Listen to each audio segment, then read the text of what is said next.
Love all men as I have loved you. Serve your fellow mortals as I have served you. Freely you have received, freely give. If you will sincerely run the race of time and gain the final goal of faith, the reward of the ages shall be yours.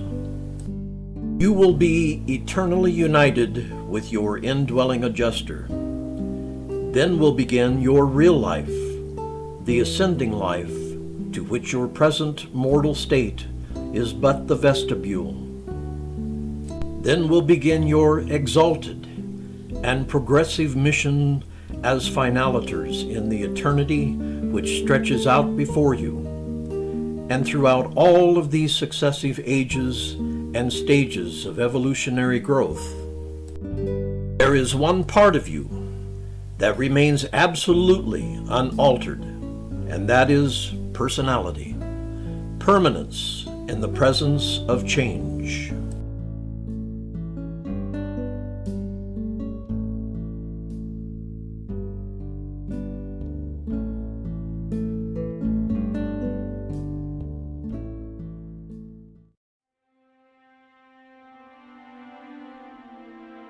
The Three Prostitutes. Once upon a time, there lived a young man who met a young woman, had children, and lost everything by giving it all up in a divorce and in support of his children.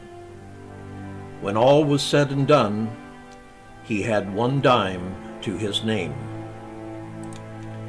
He tried to leave his city and start a new life on an island by the sea. And once he arrived there, he well understood he could not remain. He would leave these idyllic white sand beaches and crystal blue sea, returning home homeless. Others funded his trip to the island, knowing he needed to get away and try to make sense of it all. Upon his arrival back to where it all began, he was still clinging to that 1 dime in his pocket, afraid that if he lost it, it was all over. By an act of serendipity and the graciousness of an ex-lover, he found temporary lodging in a spare bedroom of her new home with her new lover. It was a strange and uncomfortable arrangement. 6 months later, as he was nearing the end of living with them, the new lover held a party. The young man remained in his bedroom, not feeling very sociable. His ex-lover encouraged him to join them. He drank a glass of wine, partaking of some potent smoke, and began to feel ill. Going to the restroom, he looked at himself in the mirror and promptly passed out, dropping to the floor. When he regained consciousness, he rejoined the party to find there were only 3 women remaining, sitting together and alone on the sofa. The young man immediately knew they were 3 prostitutes, so he asked them their names. They gave him the fictitious names of Alice, Mary, and Katie. He gave them his real name. They then told him they had been invited by the man of the house who had been their client in the past. Michael, Red as he was known to his friends, had hired them for the night to entertain him. The lights came on, and the young man knew he was faced with a choice he had not anticipated having to make. The young man had not had sex with any woman since his divorce a year earlier, and he was as horny as a 2-year-old pup. And then the strangest experience of his life began. He informed them that while he indeed found them beautiful, he was not interested in having sex with them. Upon hearing such a strange thing, they motioned to each other as though preparing to leave. The young man asked them to stay a while and sit in a circle on the floor with him, and they did so. He then asked each of them to tell him their stories of how they came to engage in sex for hire, and they did so. Next, he asked them if they had ever heard of the concept that a spirit fragment of the God of the universe of universes indwells the mind of each of his children. And they asked him if he was a church member or in a cult.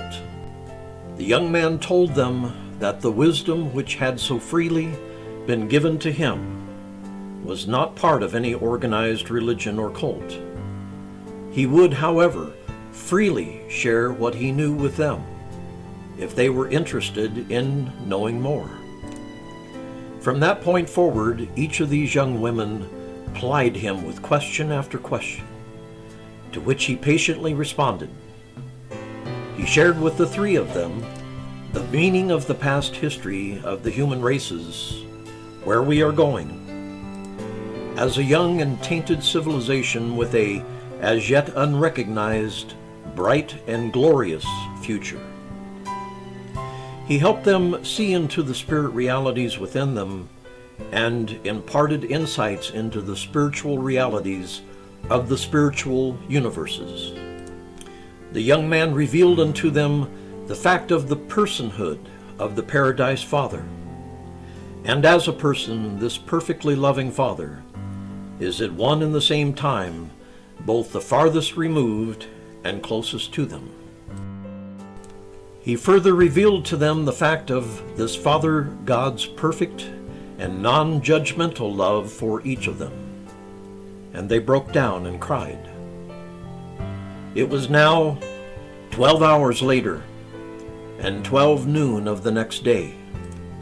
These three beautiful souls had literally drained everything from him he could possibly say to satiate their hunger and thirst for the truth. And so they said goodbye in loving embrace with the young man, each knowing their lives were forever changed. And so was the life of the young man named Tim forever changed.